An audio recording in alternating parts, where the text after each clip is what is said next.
Matilde, ¿qué tal? ¿Cómo estás? ¿Qué tal? Buenas tardes, Susana. Gracias por el llamado y gracias por tu tan elogiosa presentación. No sé si merezco todos esos elogios, pero bueno, se agradece. No, yo Eh, considero que sí. Eh, bueno. y no solamente yo, aparte, pues si fuera yo sola, bueno, qué sé yo, podría ser. El hecho de militar y de actuar y de ser consecuente con ideas no es muy común en el espectro político de la República Argentina, ¿no? Bueno. Matilde, en tu lugar has hecho declaraciones muy claras y bueno, relacionadas, y de hecho, no puedo decir que me consta, pero eh, hace muy pocos días, prácticamente en el día de hoy, salió toda una opinión sobre visitas a las cárceles en la provincia, conjuntamente con la defensora provincial, Jacquelina Balangione, y otros diputados y diputadas, ¿no es cierto? ¿Cuál es tu opinión respecto de las condiciones actuales carcelarias en la provincia de Santa Fe? Bueno, la verdad que hicimos una visita como deben ser las visitas a las cárceles, ¿no? Por eso me merece tanto respeto la directora del Servicio Provincial de la Defensa Pública, Jacqueline Balangione, que nos convidó a ir juntos, las diputadas diputadas y diputados que integramos la Comisión de Derechos y Garantías de la Cámara de Diputados. Teníamos planeado comenzar una serie de visitas a las cárceles ya desde hace bastante, pero bueno, la pandemia lo impidió, así que se organizó en este momento en conjunto con el Servicio de la Defensa, ¿no? Lo que vimos, por mi trayectoria puedo decir que nada me asombra, que es más de lo mismo. La situación de las cárceles es una historia vieja, pero bueno, no puede dejar de impactar esa violación sistemática de los derechos humanos de las personas privadas de libertad. Pero no solo se trata de eso, y yo trato de explicarlo a la ciudadanía. Cuando uno tiene las cárceles en esas condiciones infrahumanas, no solo sufren los presos, sino que se convierte la cárcel en una usina de reproducción de la violencia. ¿Por qué? Porque esas personas que están cumpliendo un castigo que se merecen porque han sido condenadas por un juez, si no son resocializadas y si son maltratadas en tal grado, terminan saliendo peor de lo que entraron. Por eso tenemos ese grado de violencia en las calles rosarinas. Por supuesto que no es el único factor, pero es un factor más. Por eso preocupa y por eso creo que debe ser una preocupación seria de las autoridades, ¿no? En primer lugar, porque no es ético para una política pública tener a personas encerradas como si peor que animales,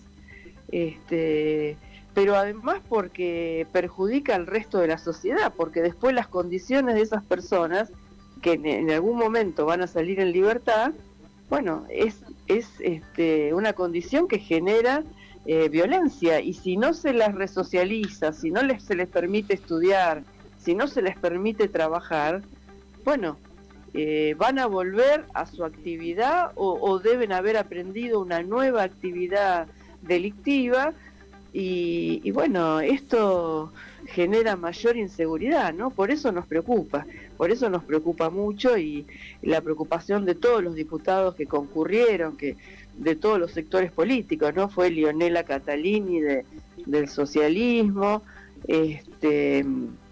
Carlos del Frade, fue gente del radicalismo como es Juan Cruz Cándido, digamos, Donet del sector de Justiniani, De Justiniani, Donet, igualdad, sí. digamos, sí, de igualdad, del bloque Igualdad. Bueno, estamos todos preocupados por la situación, no solo por la vigencia, el respeto de los derechos humanos, que el Estado debe respetar, sino porque, bueno, cómo repercute esto en el resto de la sociedad, ¿no? La cárcel no es algo que está fuera de la sociedad, es algo que la sociedad no ve, que nadie ve. Si no se va, no se ve, pero impacta en la sociedad, tiene una vinculación muy directa con el afuera, en ese sentido negativo, ¿no? Y además porque, bueno, hoy no hace falta explicarlo, en esas condiciones, en las cárceles no solo se reproduce el delito cuando salen, sino que todos conocemos por los medios de comunicación que desde las mismas cárceles se organiza el delito, ¿no? Así que bueno, es una preocupación. No, desde ya, inclusive salió en numerosos medios, en realidad numerosos no, me rectifico, ¿no? En varios medios de comunicación no hay ni colchones, prácticamente poca comida, e indudablemente que ya eso son condiciones infrahumanas y de tortura, ¿no es cierto? Sí, es terrible. Por ejemplo, los que son los calabozos de castigo son jaulas, porque otro nombre no se le puede dar, muy pequeñas, inundadas de humedad, agua y basura, pero a su vez no tienen luz eléctrica, no funciona la luz eléctrica, no tienen agua potable, como vos decías, no tienen colchones, no tienen ropa de cama. Bueno, ¿cómo sale de ahí una persona que vive en esas condiciones años? ¿Cómo sale de ahí? Sale convertida en un monstruo, no queda otra. Entonces, bueno, es muy preocupante. Y bueno, es muy bueno que distintos poderes del Estado nos hagamos cargo de eso, ¿no? Nos hagamos cargo y busquemos una solución. Porque además hay un problema grave que ronda en todas estas condiciones, ¿no? Y que lo sabemos por las estadísticas y por la información pública de los organismos públicos. La provincia de Santa Fe está excedida en su capacidad de cárceles en 3.000 presos. O sea, hay 3.000 presos más de los que caben en las cárceles. Ajá. Es demasiado amontonamiento. ¿Cómo se trabaja? Un hacinamiento total. Es un hacinamiento total. Entonces, bueno, es una situación que hay que abordar, ¿no? No, desde ya. Y con esto, Matilde, se escuchan voces de ciertos sectores políticos de que, bueno, que hay que matarlos, o que hay que utilizar el tema del gatillo fácil, ¿no es cierto? Porque son, yo no sé si dicen personas, pero bueno, sujetos, o que es imposible volverlos a resociabilizar, como bien vos dijiste. En definitiva, ¿qué opinas de esto de gatillo fácil, pistolas estas que te inmovilizan, Toiser? Bueno, hago negación un poco. Yo creo que bueno, ese discurso un poco violento se podría justificar en los familiares de las víctimas como producto de su dolor, ¿no? A mí no me llama la atención que alguien que ha perdido un familiar más cercano o que lo está sufriendo haga esas afirmaciones. El que no puede hacer eso es el Estado. El Estado tiene que permitir que se administre justicia con cierta racionalidad, porque si no nos matamos entre todos, es como si no hubiera justicia. Además, bueno, hay que diferenciar la legítima defensa del ataque de la justicia por mano propia, ¿no? En el Estado se admite que alguien se defienda de un delito, no se admite devolver con la misma moneda, digamos, no hay ley del talión. Claro. Así que bueno, es violencia y el Estado no puede reaccionar como reaccionaría una víctima. La víctima está atravesada por un terrible dolor y una terrible pérdida. Pero bueno, por eso la fuerza pública la administra el Estado, ¿no? Porque si no nos mataríamos entre todos. Claro. Así que bueno, obviamente esa es mi... Pero bueno, igualmente creo que el problema de la seguridad es un problema gravísimo en la provincia de Santa Fe. y más en la ciudad de Rosario. Yo me he reunido con muchas víctimas de esta situación, y es más, tengo víctimas bastante cercanas, gente muy cercana a mí que ha perdido hijos y chicos que yo conocía mucho. Y bueno, es evidente que el problema es muy serio, y vos fíjate que podemos decir que en la provincia de Santa Fe se ha triplicado la cantidad de presos en 4 o 5 años, pero también se ha triplicado la cantidad de homicidios. Hoy la media de homicidios en la ciudad de Rosario triplica la tasa nacional. O sea, a medida que crecen los presos, también crece la violencia y la inseguridad. Esto es un dato que algo nos está diciendo, ¿no? Y yo lo he dicho muchas veces, acá en materia de seguridad, el problema es que no se han abordado las reformas integrales. Hay que hacer profundas reformas. En estos días hizo declaraciones uno de los ministros de la Corte, el doctor Herbeta, y hizo una afirmación muy dura, pero yo comparto absolutamente, y lo he dicho con expresiones distintas, pero también lo he dicho. Herbeta dijo: en esta provincia no hay policía. Y yo comparto absolutamente esto. No hay policía. ¿Por qué no hay policía? Porque tenemos una policía antigua, mal organizada, como en la década del 40, del 50, cuando las problemáticas eran otras, y además una policía absolutamente corrupta. Todos los jefes de policía del anterior gobierno, del Frente Progresista, terminaron todos condenados. Todos condenados los jefes de policía de la anterior gestión. Y en esta gestión también se han desplazado a varios jefes de policía por estar vinculados a actividades non santas, y en cada juicio que se hace, en cada juicio de renombre, pero en todos los juicios penales que se hacen sobre droga, juego clandestino, temas así complicados de crimen organizado, en todos hay policías investigados, condenados y complicados. Entonces, nosotros tenemos una policía que realmente esto no quiere decir que uno no salve a la gente que trabaja bien dentro de la policía, ¿no? Pero la estructura policial está destruida en esta provincia, está destruida. Hoy acabo de leer en los medios hace un rato que acaban de allanar el domicilio de un ex jefe de la policía de investigación de la provincia, que es Daniel la casa de Daniel Corbellini, que fue director de la policía de investigaciones en la época de Puyaro. Es preocupante. Esto que dijo Herbeta es tal cual. Lo que pasa en las calles rosarinas es porque no hay policía. Y además, porque acá hay que apuntar, también lo he dicho en muchas oportunidades, a desarmar el crimen organizado, el crimen grande, porque es el que genera violencia. Porque uno, cuando piensa en el narcotráfico, es común que la gente piense en los búnker, en los kioscos que hay en los barrios. Exacto. Porque eso es lo que se ve, y eso es lo que obviamente molesta a la gente, porque la gente lo ve y lo sufre, ¿no?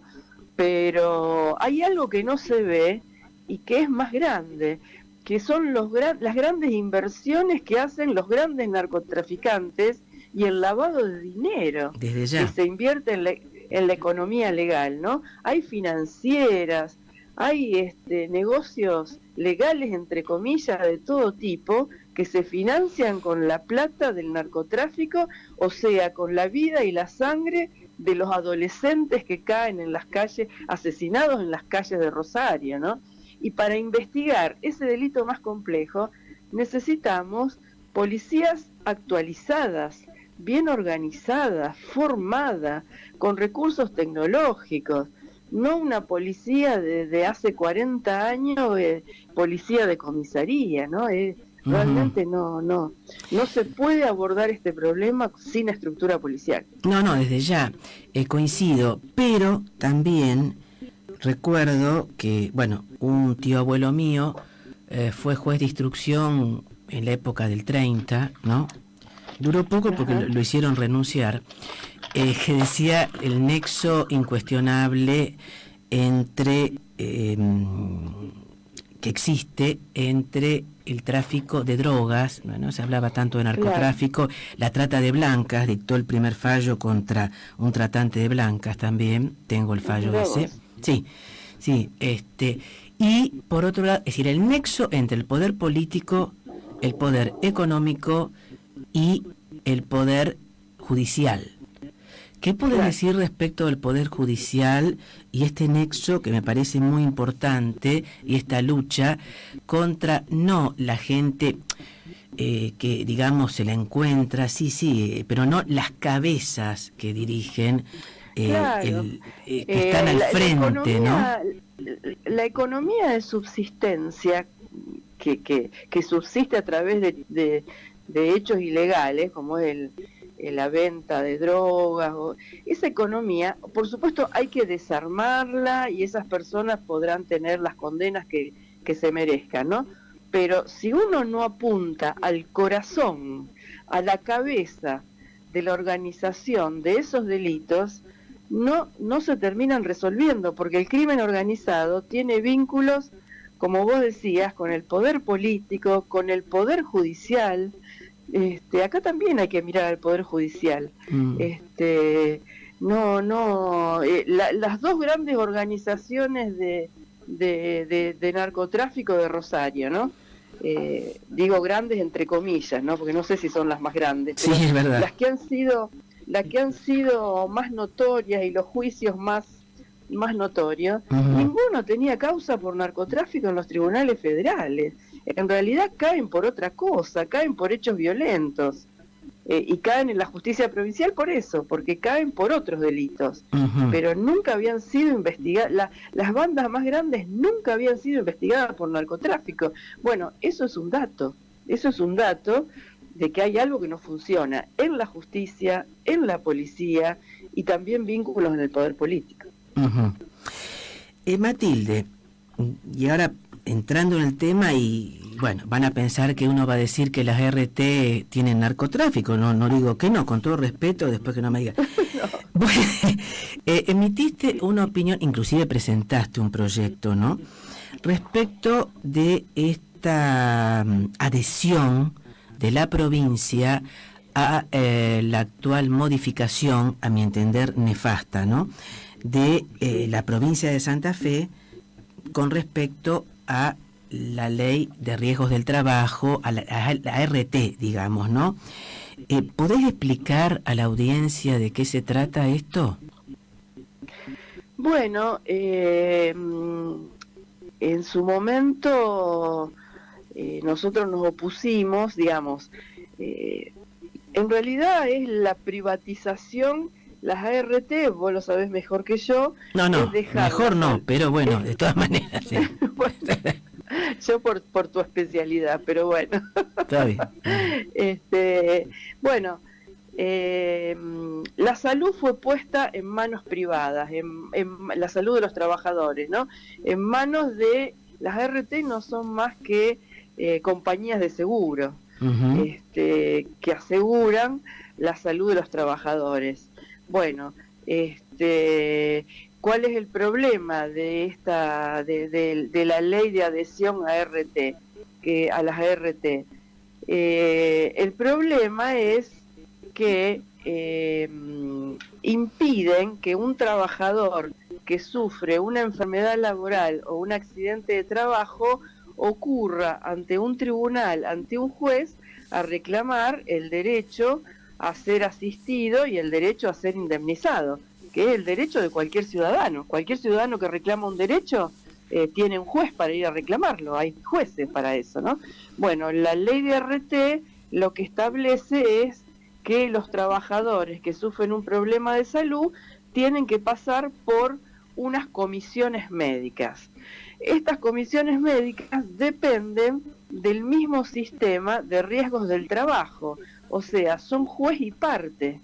Estas comisiones lo que hacen es rechazar todos los reclamos, sobre todo de enfermedades laborales, ¿no? Así es. Y bueno, Y esto no es solo nosotros lo dijimos cuando nos opusimos a la ley se terminó votando, se puso en vigencia, y el estudio que se ha hecho, el estudio que han hecho los abogados laboralistas y los sindicatos que están en contra de esta legislación, es que realmente se han rechazado el 98% de los reclamos por enfermedades laborales. Exactamente. Y además no hacen prevención. Para nada. Si uno quiere disminuir los juicios por enfermedades laborales o accidentes laborales, lo que tiene que hacer es prevenir los daños en la salud. O sea, tiene que darle elementos de seguridad, elementos de salud, para evitar que las personas sufran deterioros físicos o psicológicos, ¿no? Bueno, las ART no han abandonado esa tarea que decían que la iban a cumplir mejor, no, la han abandonado, con lo cual no hay prevención en salud, hay muchísimos accidentes y sobre todo enfermedades laborales. Exacto. Y los trabajadores no tienen cobertura porque las comisiones médicas rechazan todos los reclamos, ¿no? Entonces lo que estamos pidiendo en este momento es la derogación. Uh-huh. Me adhiero desde ya, desde hace años, a todo este tema de la ART, pero bueno, ya para ir finalizando, Matilde, hay una frase que es: el proceso de Vicentín es una de las estafas más grandes que ha existido en la Argentina. ¿Por qué afirmas esto, Matilde? Bueno, como sabemos que en el año 2019 fue que Vicentín se declara en cesación de pagos unos días después que, en primer lugar, vende casi todas las acciones a una empresa, a Glencore, una empresa suiza. O sea, se deshace de su patrimonio, sobre todo de las acciones que tenía en Renova, que es una empresa vinculada a Vicentín. Las acciones que tenía en Renova, el 16% de las acciones se las vende a una empresa suiza, o sea, se despatrimonializa. Uh-huh. Y a su vez, en los días anteriores a declararse en cesación de pago, recibe un crédito que es 1/3 del pasivo con que queda Vicentín, un crédito del Banco Nación. O sea, antes que se fuera Macri le hace dar, González Fraga, creo que era el presidente del Banco Nación, sí, es cierto, le hace dar a Vicentín, creo que fueron 18 créditos, uh-huh, uno atrás de otro, con lo cual, 1/3 del pasivo de Vicentín son las deudas con el Banco Nación. Después que toma todos esos préstamos y los fuga, porque nunca se supo dónde fue a parar esa plata que le sacó al Banco Nación, además créditos mal otorgados, porque Vicentín ya no calificaba para tener esa línea de créditos, y a los pocos días se declara en cesación de pagos, y bueno, se viene desarrollando un concurso, se declara en concurso de acreedores, creo que en febrero del 2020, recordamos en esa fecha todo el debate que hubo, sí, porque claro, la debacle de Vicentín realmente es una debacle nacional.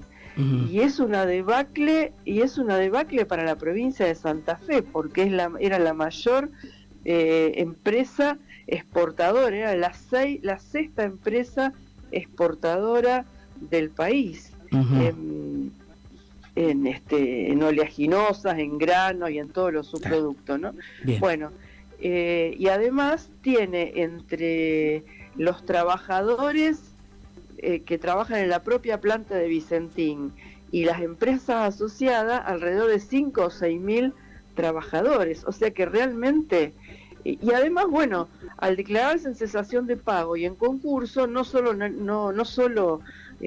hace correr riesgo a todos los trabajadores, porque esto sigue, este proceso sigue, ¿no? No solo corre riesgo la fuente laboral, sino que no ha cobrado ninguno de los trabajadores y avanza la despatrimonialización de Vicentín en pleno concurso de acreedores, ¿no? Ujú. Por eso la Corte, primero el presidente de la Corte y ahora la Corte lo avaló,